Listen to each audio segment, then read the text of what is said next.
साथियों नमस्कार। आज हम बात करेंगे दिल्ली में एक 9 साल की दलित बच्ची के साथ गैंग रेप होता है और उसकी निर्मम हत्या कर दी जाती है। समय 5:30 का था। लड़की पीने के लिए पानी भरने जाती है। पास के ही शमशान घाट में वाटर कूलर लगा हुआ था जहाँ से वो पीने के लिए पानी भरने जाती है। उस लड़की को नहीं पता कि वो पानी भरने जा रही है, उसके बाद वो वापस लौटेगी या नहीं लौटेगी, वो जिंदा रहेगी या मार दी जाएगी। लेकिन वो वहाँ पहुँचती है, पानी भरती है, तभी उस 9 साल की मासूम बच्ची पर 4 दरिंदों की नज़र पड़ती है और वो हबसी दरिंदे उस पर एक भूखे भेड़िए की तरह टूट पड़ते हैं।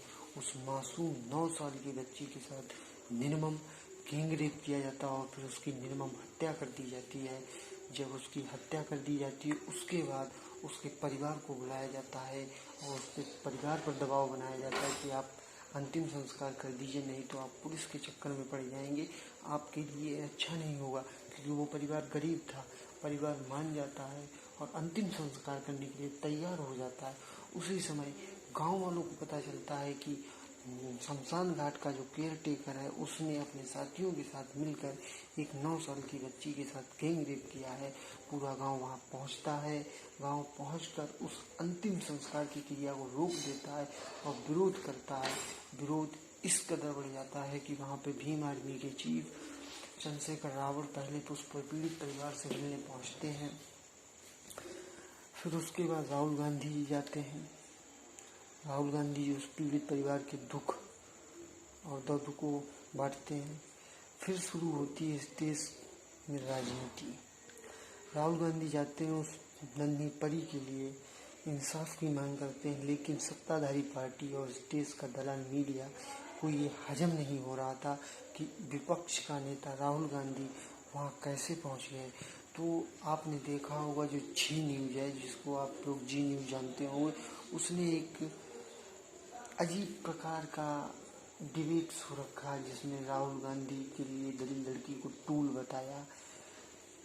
मैं ये लोगों से पूछना चाह रहा हूँ, क्या किसी दलित लड़की को अगर इंसाफ दिलाना राजनीति है तो ये हमारे हर कदम पे हमारे देश में ये राजनीति होनी चाहिए कि अगर राजनीति से ही किसी को इंसाफ मिलता है तो ये राजनीति हर कदम पर होनी चाहिए।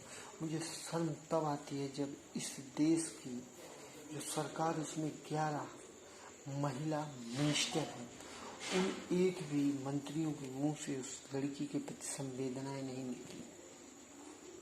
ये बड़े शर्म की बात है जब एक महिला के पक्ष में जब महिलाएं नहीं खड़ी हो सकती हैं तो हम आप क्या उम्मीद करेंगे आप इंसाफ की, जब महिलाएं के साथ नहीं खड़ी। आपको याद होगा अभी 2-3 साल पहले राहुल गांधी ने एक बयान दिया था, दिल्ली रेप कैपिटल बनती जा रही है। तब इस देश की उस समय कपड़ा मंत्री थी स्मृति ईरानी, जो अमेठी से सांसद हैं, उन्होंने संसद में छाती पीटी और चूड़ियां तोड़ते हुए कहा राहुल गांधी जी महिलाओं का अपमान कर रहे हैं। लेकिन आज 9 साल की दलित बच्ची के साथ गैंग रेप हो जाता है। सत्ताधारी पार्टी जो कहती है बेटी पढ़ाओ और बेटी पढ़ाओ आज चुप है, तो उस बेटी का सम्मान हो रहा है। ये बड़े गौरव की बात है कि अत्याचार होने पर सत्ताधारी पार्टी चुप है लेकिन बेटी का सम्मान हो रहा है। नरेंद्र मोदी जी 2014 में जब कैंपेन कर रहे थे तो उन्होंने निर्भया के लिए कहा, आप निर्भया को देखकर वोट दें बीजेपी को, क्योंकि आज कांग्रेस राज में बेटी सुरक्षित नहीं है। मैं ये पूछता हूँ, कांग्रेस राज में बेटियाँ सुरक्षित नहीं थी, ये सच है, लेकिन बीजेपी राज उससे भी ज़्यादा बदतर है। हाथरस में एक लड़की के साथ गैंग रेप किया जाता है। उस गैंग रेप को मीडिया एक अपना पिकनिक स्पॉट बनाती है। उस लड़की की वैसे भी इज्जत को तार तार कर दिया गया था। जो थोड़ी बची इज्जत थी उसको इस देश के मीडिया ने तार तार करने का काम किया था। उस लड़की के हाथरस की लड़की के साथ गैंग रेप होता है, उसको जला दिया जाता है रात में। और हम बात कर रहे हैं बेटी पढ़ाओ बेटी बचाओ। बेटी अगर घर के बाहर कदम रखती है तो माँ बाप की सांसें रुक जाती हैं, क्योंकि उन्हें पूर्ण विश्वास नहीं है कि मेरी बेटी अगर घर से बाहर अकेली जाएगी तो सुरक्षित आएगी कि नहीं आएगी। जब इस देश में जहाँ से पूरे देश को चलाया जाता है, वहीं पर जब बेटियां सुरक्षित नहीं हैं तो देश के अन्य हिस्सों में आप ये उम्मीद मत रखिए कि आप हमारी बेटी सुरक्षित होगी, क्योंकि दिल्ली वो जगह है जहाँ पर प्रधानमंत्री, सांसद, देश के सभी बड़े नेता रहते हैं। जब दिल्ली में बेटियां सुरक्षित नहीं तो देश के अन्य हिस्सों में कतई सुरक्षित नहीं। 1 अक्टूबर को ये घटना घटी। 6 अक्टूबर को बिहार में एक 8 वर्ष की लड़की के साथ रेप हुआ। मैं उन बुद्धिजीवियों से ये पूछना चाह रहा हूँ जो बुद्धिजीवी ये कहा करते हैं कि लड़कियों का गैंग रेप उनके पहनावे के कारण होता है। ये 9 साल की बच्ची, 8 साल की बच्ची, इन्हें तो बलात्कार का मतलब तक नहीं पता। ये इनका क्या पहनावा ऐसा गंदा था जिसके कारण इनके साथ गैंग रेप जैसी घटना घटी। मैं ये पूछना चाह रहा हूँ इस देश के बुद्धिजीवियों से, जिस बच्ची को ये नहीं पता कि बलात्कार क्या होता है, उस लड़की के साथ गैंग रेप होता है, उस अबोध बालिका के साथ। हमारी संस्कृति, हमारे देश में 11 साल तक लड़की को देवी का रूप दिया जाता है, माँ जगदम्बा का स्वरूप उसमें देखा जाता है। जब इस देश में 9 साल 8 साल की माँ जगदम्बा स्वरूप बेटियां सुरक्षित नहीं है, तो आप अन्य जो हमारे देश की वयस्क बेटी और महिलाएं, वो तो बिल्कुल सुरक्षित नहीं। हम इस सरकार से अपनी सुरक्षा की उम्मीद नहीं कर सकते हैं।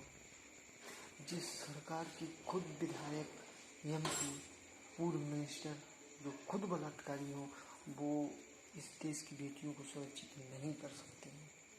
आज हम आपको एक बार फिर खड़ा होना पड़ेगा। उस 9 साल की दलित बच्ची के लिए नहीं, हमको अपनी बच्ची के लिए खड़ा होना पड़ेगा, क्योंकि अभी 9 साल की दलित बच्ची का नंबर लगा, शायद अगला नंबर हमारी आपकी बहन बेटियों का भी हो सकता है। इसलिए हम उस दलित बच्ची को ना देखकर हम अपनी माँ बहनों को देखें और उसके लिए इंसाफ की, उस गुड़िया के लिए इंसाफ की आवाज़ उठाएं। इतनी आवाज़ बुलंद करें कि दिल्ली के तख्त तक हिल जाएं और उन तख्तों से आवाज़ आए कि हाँ, बेटी को इंसाफ मिलेगा, उन दरिंदों को फांसी होगी। क्योंकि आज कलम पर तो सरकार का पहरा है, जी दलाल मीडिया आपके हित में कभी नहीं बोलेगा। इसलिए आप इस मीडिया से बिल्कुल उम्मीद ना रखें कि ये मीडिया आपको इंसाफ दिलाएगा, बिल्कुल नहीं दिलाएगा। जो मात्र नोटों की गड्डियों में बिका हुआ मीडिया आपको इंसाफ नहीं दिलाएगा। एक कोठे पर रहने वाली और एक मीडिया में बिल्कुल कोई भी फर्क नहीं है। जो